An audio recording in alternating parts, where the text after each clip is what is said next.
do impostor. O episódio de hoje vai falar sobre uma coisa que, sei lá, você que está ouvindo aí já ouviu falar sobre isso? A síndrome do impostor é caracterizada por pessoas que têm tendência à autossabotagem.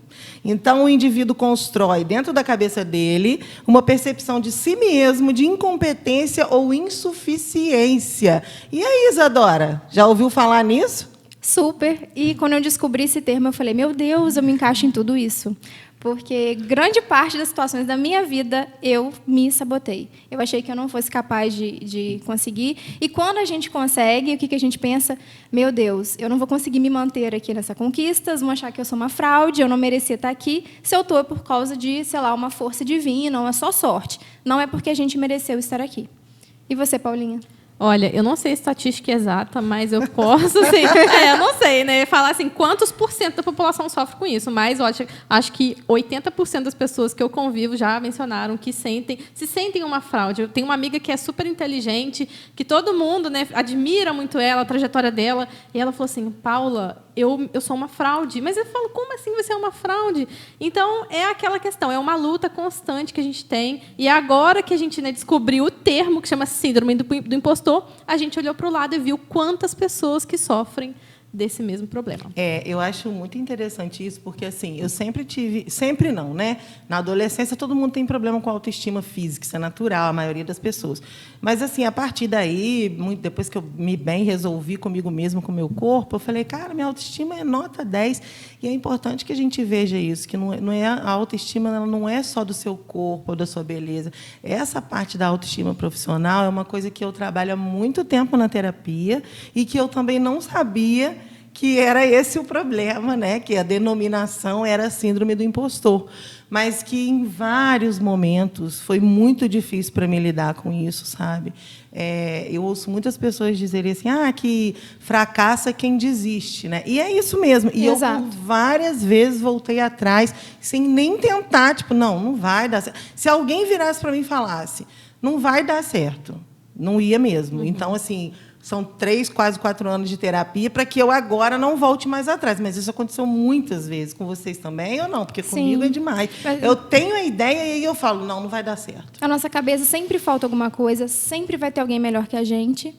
Mas quando eu fizer um curso, aí sim eu vou poder fazer isso. Quando eu tiver tal idade, aí sim vai ser o melhor. A tal da procrastinação, Exato. né? A gente vai empurrando o projeto sempre para frente. E aí a gente fica nessa, o negócio não acontece e as coisas a gente só vai melhorar quando a gente agir. Enquanto a gente não agir, as coisas não vão melhorar. E é aquela questão, né? Seu primo passou no concurso da Petrobras. E você? É sempre aquela comparação. Então, assim, como a gente já vê isso desde pequeno, parece que a gente cresce com essa carga de competitiva, né? Na vida acadêmica, a gente vive muito isso. Na questão da competição, por exemplo. E, assim, se a gente for parar para analisar, a todo momento a gente é comparado com outras pessoas. Só que hoje se discute muito saúde mental na internet. Então, a gente vendo aquilo, a gente, caraca, eu não estou sozinha. Outras pessoas, elas sentem o mesmo. E por essa questão de comparação. Gente, às vezes eu não quero fazer o concurso da Petrobras. Às vezes eu não estou a fim de ficar amarrada num emprego só. E assim, tá tudo bem, sabe? Se a pessoa não quer seguir caminho A ou B, não quer dizer que ela não vai ter sucesso na vida dela. Então, é só quando a gente percebe isso, mas mesmo assim é muito difícil a gente, de fato, romper esses paradigmas na nossa cabeça. Você falou de uma coisa que pode desencadear a síndrome do impostor. Eu acho que são diversas. Eu acho assim, a gente só vai descobrir isso mesmo dentro da terapia. Hoje eu enxergo que, no meu caso, tem muito a ver com a profissão que eu escolhi para o local onde eu decidi morar. Então, assim, você escolher fazer uma faculdade de jornalismo e ir morar no interior de Minas Gerais é algo muito complicado.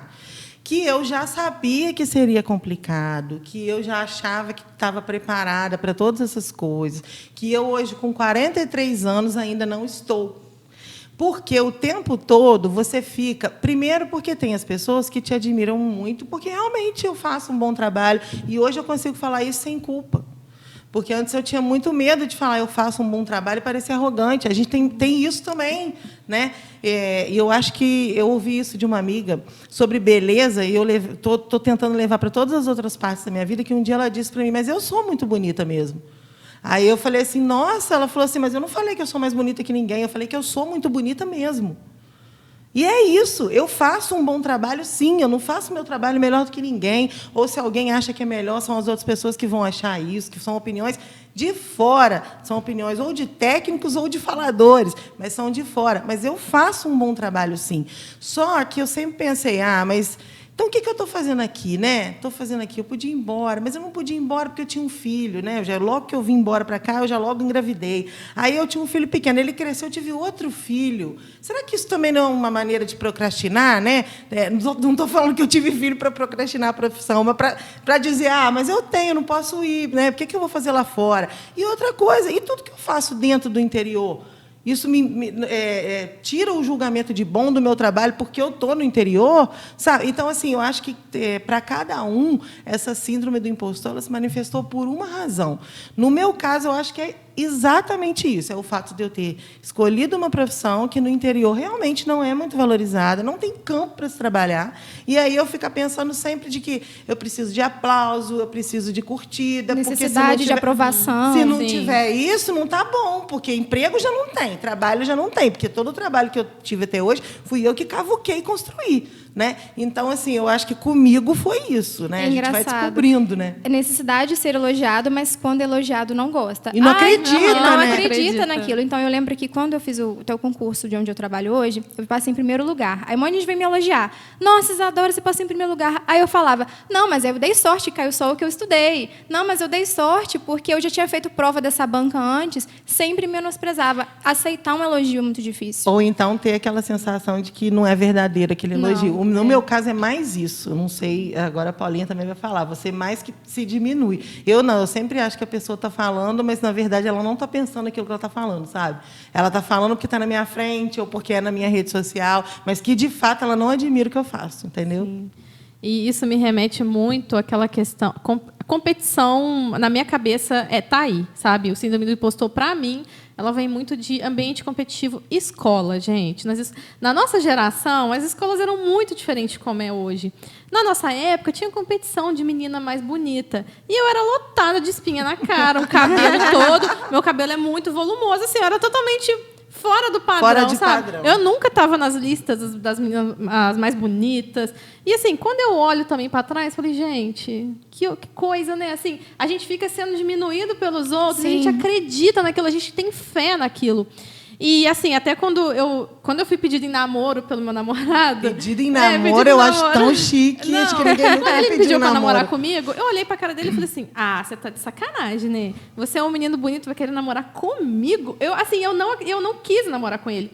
Até que ele fala até hoje, você não quis me namorar e tal, mas é porque realmente eu não acreditava que eu poderia ser amada. Eu não acreditava, porque eu nunca fui a mais bonita da turma. Então exato. A gente vai mais além aí nesse caso que a Paulinha está falando, que isso vai de uma autoestima maior. Não, mas né? eu passei exatamente a mesma coisa que ela. E assim, depois tem que... Aí vai ser mais trabalhoso para a terapeuta de vocês, gente. Super, ela está trabalhando bastante. Mas aí tem faculdade, foi depois mestrado e todo aquele ambiente competitivo. Mas vocês acham que o interior faz isso? Porque eu acho que o interior fez isso comigo profissionalmente. Mas e essa área de autoestima, eu estudei também em escola fora daqui. E eu achei que foi até pior, mas era também terceiro ano. Eu lembro que quando eu entrei numa escola, tinha uma prova para entrar numa turma especial. Então, as melhores notas iam para lá. Uhum. E aí, eu lembro que, na hora que eu fui, o professor chegava lá com uma lista dos alunos de todas as turmas, ele ia em cada turma para falar, fulano, você vai para a turma especial. Então, já era uma coisa muito estranha, porque o resto ficava assim.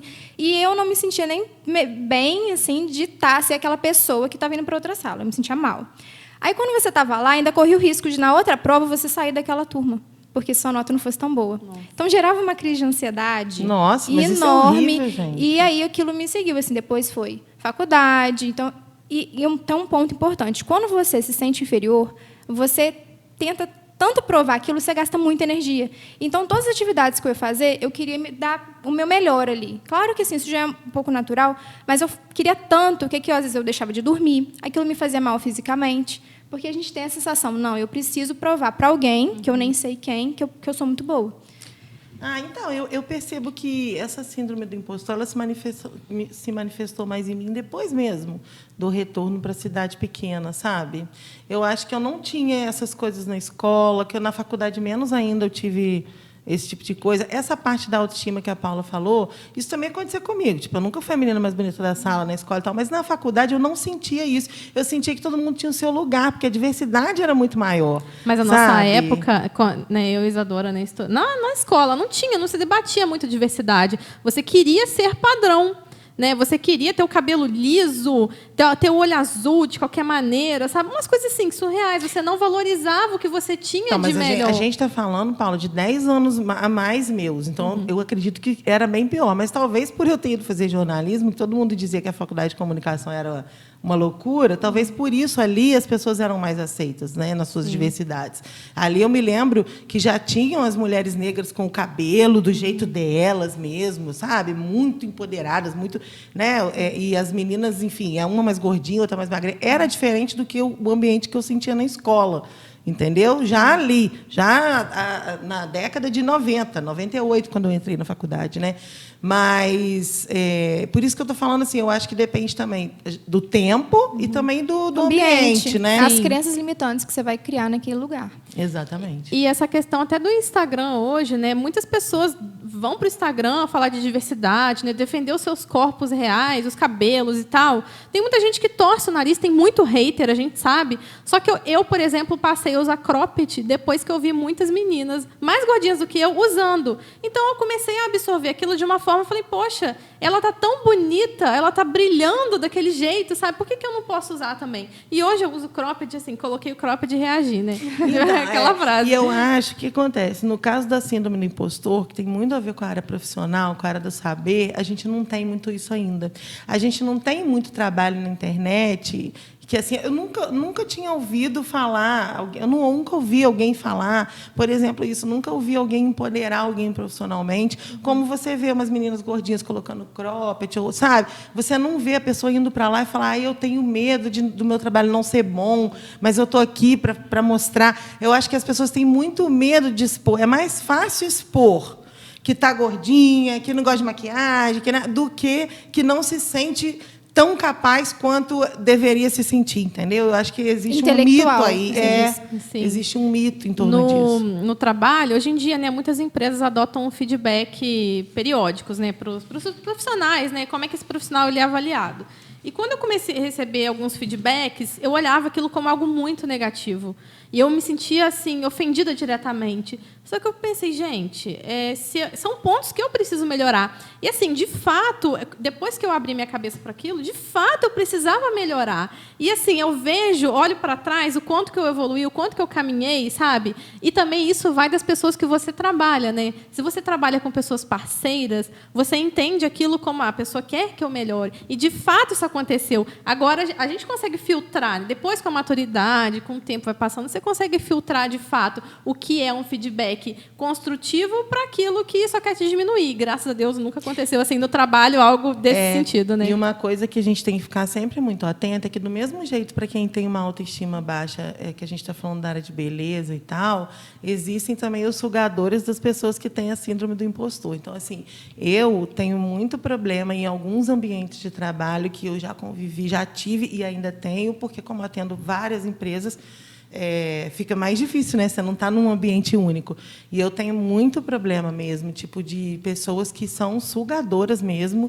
E eu acho até muito interessante que a minha terapeuta ela fala que quanto menor é a autoestima de alguém, mais ela vai tentar te puxar para baixo. Esse né? ponto você falou sobre a pessoa do físico, ela na internet e tudo, tem pessoas mais empoderadas. Acontece o seguinte, o físico você não tem como se esconder.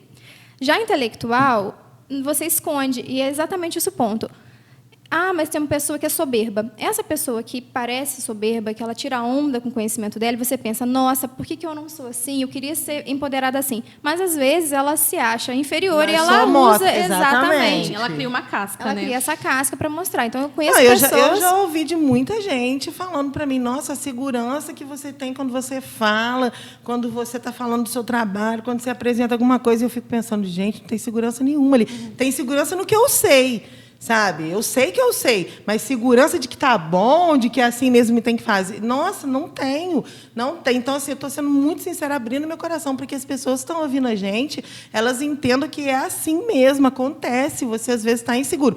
A luta é todo dia ganhar um pouco mais de segurança. E não é no que você sabe, isso é emocional. É muito importante que as pessoas procurem ajuda, né, do psicólogo, de um terapeuta, porque não é o que você sabe. Quando você vai saber mais e vai ficar cada vez mais inseguro, porque não é a falta do saber, é a falta de se conhecer também. Quando você tem o seu autoconhecimento, na terapia você pratica isso, Sim. você começa a entender coisas da infância que te levaram a você ter essa síndrome do impostor. É o que eu falei. Em que momento isso começou para mim? Eu sei exatamente. Foi quando eu voltei para o interior.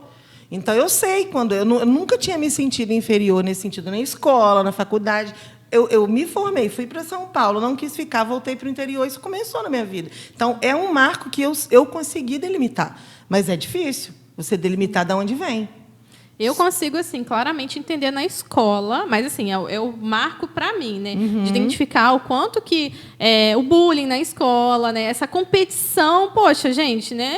Competição de mais bonita, sabe? Isso até hoje é muito criticado, né? Se alguém fizer isso na escola, totalmente repreendido, né? Espero eu que seja. Porque, assim, gera consequência. Você demora, gente, há muito tempo para falar, nossa, aquilo não era verdade, sabe? Eu assumi aquilo como crença e eu vivi aquilo, fui para os meus 20 anos, fui para a faculdade acreditando naquilo, sabe? Que eu não poderia, que eu era indigna de ser amada porque eu era feia. Gente, olha, esse problema não era muito meu, porque eu desfilei para garota escola. Tipo, eu não tinha nenhum daquele padrão. As meninas totalmente diferentes de mim, com padrão. De padrão, a gente não está aqui falando de beleza. Beleza, todo mundo tem a sua. Mas eu não tinha nenhum daqueles padrões. Desfilei de boa. Eu nunca. Nossa eu era bem Senhora. vibe da Paula. É sério que você gosta de mim? Sério, eu pensava, nesse sentido, eu pensava, não é possível, não estão olhando para mim porque tem algum problema. Já é aí que eu quero entrar. Aí, na parte da síndrome do impostor, eu queria que vocês me falassem, porque eu conheço pessoas que são o contrário disso. Elas são os impostores. Tipo assim, são pessoas que passam um conhecimento tão grande quando te conhecem, que você fala, meu Deus, esse cara, essa mulher sabe tudo. E não sabe, não resolve o seu problema. Eu já tive problemas com empresas, de trabalhar paralelo com outras empresas, a pessoa chegar, fazer uma apresentação maravilhosa, eu falar, gente, como que ele sabe muito mais do que eu, vai resolver todos os problemas do mundo, não sei o quê. Não resolve. É puro... como é que fala? Automarketing, entendeu? A pessoa consegue vender uma imagem que, de fato, ela não tem. Então, assim, o que é isso? A gente pode chamar de megalomania? Não, a gente cai, assim, que da internet tem muito disso, que é falácia da autoridade. Que uma pessoa passa que ela é autoridade em alguma coisa e você acredita que ela... E você acredita naquilo, tudo que ela está falando. E o que a gente mais tem na internet é isso. Né? Eu vejo por concorrentes meus, assim, concorrentes é uma palavra... talvez pesada de falar, mas pessoas que às vezes não têm tanto conhecimento técnico, mas estão lá arrasando na internet, estão ganhando muito dinheiro, aí você fica, gente, como assim? E fazendo lenha. Né? No dia a dia, né? Isso é que é o complicado, né? Aí é o que eu estou te falando, a gente tem a síndrome do impostor, eles são os impostores. Exatamente. Quanto tempo a gente tem ainda, produção? Temos 18 minutos, agradecendo mais uma vez o Estúdio Live. Segue aí no Instagram, @Estúdio Live, com 2 Is. E o Caio e o Cacá, que estão aqui com a gente mais uma vez, dando todo o suporte. Queria que a gente, para que as pessoas entendessem que tem gente que tem isso aí e também não sabia que chamava síndrome do impostor, né, mas que se sentia assim o tempo todo. Alguns dos sinais, né? Sentimento de não pertencimento. Isso é muito comum, né? Você está no meio de um monte de gente super inteligente falando, você pensa, o que eu estou fazendo aqui, gente? Nossa, gente, eu trabalho em São Paulo, né? E quando eu fui para São Paulo trabalhar, eu estava no interior, bem interior, assim, né, do Brasil. E quando você chega em São Paulo, eu falo, gente, mas assim, como é que eu vou trabalhar com essas pessoas? Essas pessoas têm informação aqui em São Paulo, já trabalharam fora do país, já moraram fora. Isso, assim, foi uma coisa que me dominou por muito tempo. E por mais que as pessoas falem, não, você é capaz, você vai aprender e tal, você não acredita naquilo. Você acha, porque ele gosta de mim, por isso que está falando isso. É minha mãe, é meu namorado que está falando. E assim, mas eu acho que também a gente tem que reconhecer que às vezes a gente não sabe nada, mas todo mundo pode aprender, sabe? E eu acho que é legal falar que não sabe. Tem muito tabu nisso, a pessoa falar, não sei, depois eu te falo. O tabu enorme em relação a isso. Nada disso que você está falando, mas estou interessado, o que é? Né? Exatamente. Isso foi uma coisa também que passar a reconhecer que você não sabe uma coisa também me abriu muitas portas e muito a minha cabeça também. Porque, gente, não é porque eu estudo tal assunto, que eu sou economista, que eu entendo de bolsa de valores. Eu até citei aqui no primeiro episódio, né? Eu falei, gente, eu não sei, sabe? Não é da minha alçada. Eu acho que para entender, né, como ganhar dinheiro, como ficar rico, tem muita gente que estuda e não é rico. Então, assim, é difícil, é uma coisa que você precisa se aprofundar e tal. Não é minha área de estudo, mas, assim, procuro consultorias, amigos meus que sabem do assunto para me ensinar. Sempre estou tentando me atualizar, mas, assim, não me coloca para ensinar que eu não vou saber, sabe? Eu acho que isso aí, eu acho que assim, é uma atitude que todo mundo deveria ter. Assim. Às vezes eu fico pensando... já me perguntaram uma vez, né, eu fui fazer em Empretec, que é um seminário do Sebrae, e a pergunta que fazem para a entrevista, assim, a primeira é: você aceitaria o lugar do seu chefe? Na época, eu era CLT, eu era contratada como assessora de comunicação de determinada instituição, e eu falei, não. Mas por que você não se sente capaz? Eu falei, não, hoje não. Hoje eu não tenho a capacidade de fazer o que essa pessoa faz. E aí a gente entra naquele impostor que ele acha que ele pode sempre ter o lugar do outro. Ele sempre pode assumir todas as responsabilidades. A gente vê isso muito em municípios. Não, municípios não. Município, estado e federação. Aceita ser secretário, aceita ser ministro. E a pessoa não sabe nada sobre aquilo. Como é que você vai assumir uma pasta de que você não entende nada? Né? Aí, às vezes, a pessoa pergunta para mim, você não gostaria de assumir uma responsabilidade de uma pasta, não vamos falar ministério, que eu não estou tanto, mas de uma secretaria estadual ou municipal? Não. Eu não tenho hoje capacidade para isso, sabe? Então, assim, eu acho que o tal do impostor, a gente tem a síndrome, mas o tal do impostor, ele topa tudo. Ele aceita tudo sem dizer que não sabe, sem dizer eu vou pegar e vou aprender. Porque a síndrome impostor é você se sabotar em uma coisa que você é capaz. Sim, né? E o impostor não, ele quer o que ele não é. Né? Então, quantas vezes eu já olhei para um político e falei, queria tanto a autoconfiança dessa pessoa. Não, hoje mesmo à tarde, andando de táxi pela cidade, eu conversei sobre isso, que os maiores psicopatas no Brasil não são os assassinos em série, são os políticos. Né? Então, é muito sério isso é fato. Então, a gente pode até fazer um episódio sobre isso, porque é de verdade, tem gente que entende, pesquisa isso, os psicopatas brasileiros. Né? Sim, uma vez, há um tempo atrás, eu fui sondada para ocupar um cargo de secretária de Fazenda, que é uma área de contabilidade. Eu sou economista. Tem muita gente que não sabe, né? Acha que o economista, administrador e contador, eles fazem a mesma coisa. E professor, né? De matemática. Botou número. Todo mundo coloca ali, não, você faz... Gente, falar de desenvolvimento regional, que é uma minha alçada de estudo, é o que eu gosto de fazer e tal, é diferente de ocupar um cargo de contador, gente. Eu não sei. Realmente, assim, eu não ia saber o que fazer.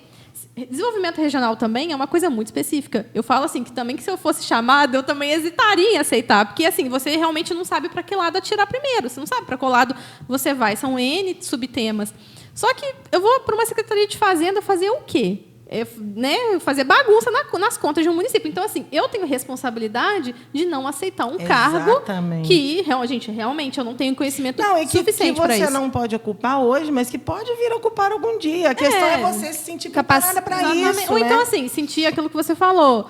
Querer aprender sobre aquele tema. E não é uma coisa que, naquele momento, eu não me via fazendo.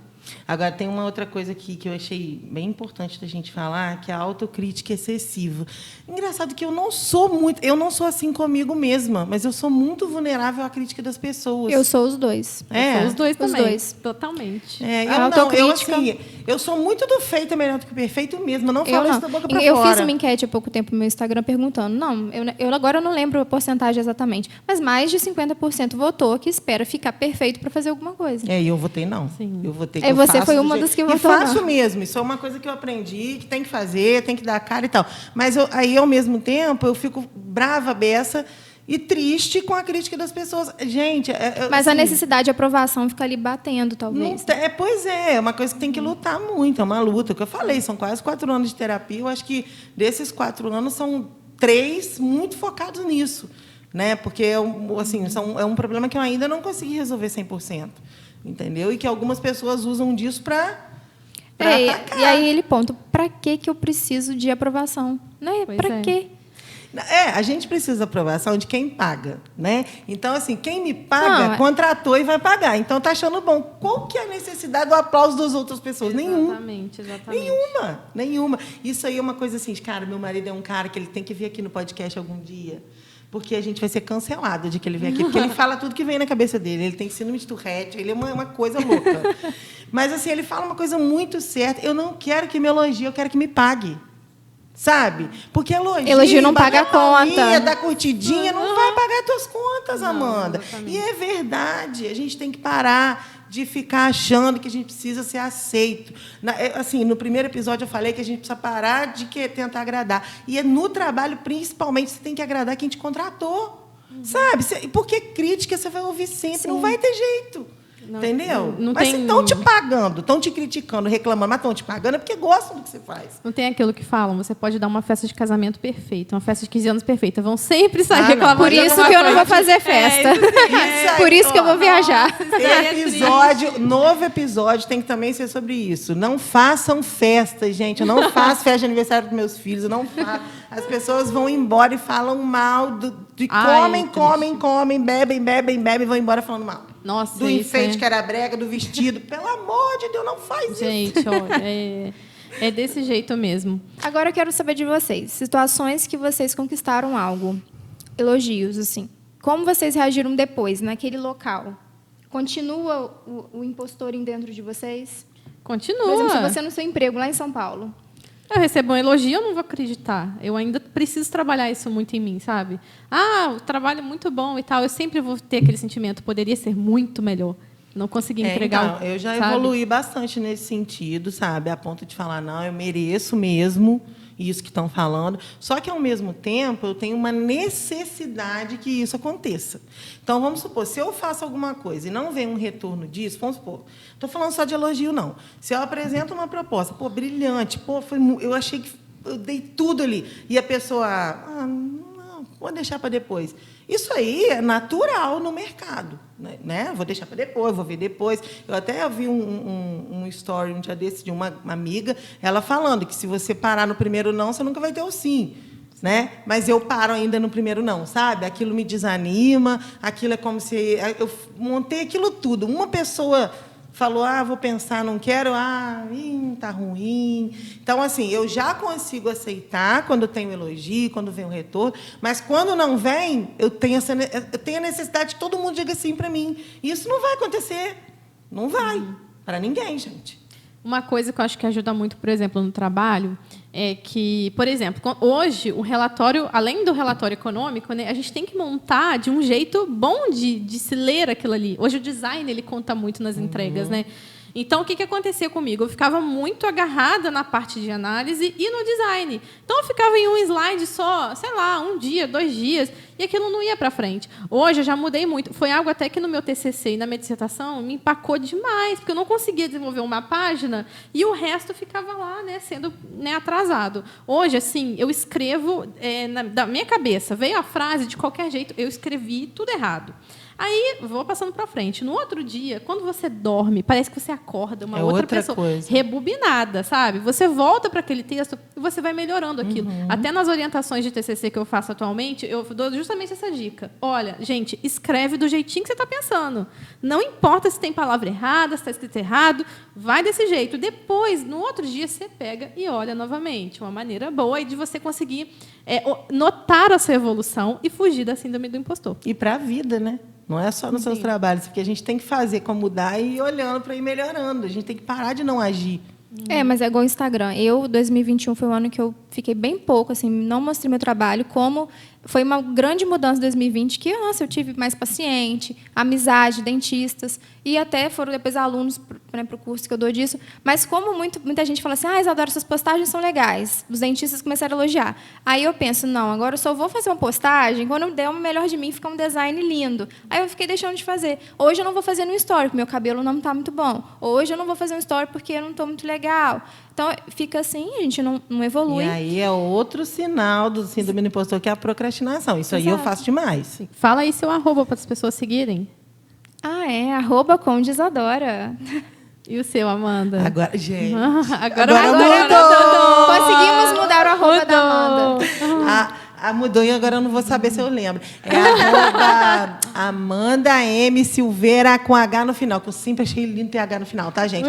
Então segue lá, arroba Amanda M. Silveira com H no final. Agora mudou, Paulinha. O meu é Paula S. Esquerdo.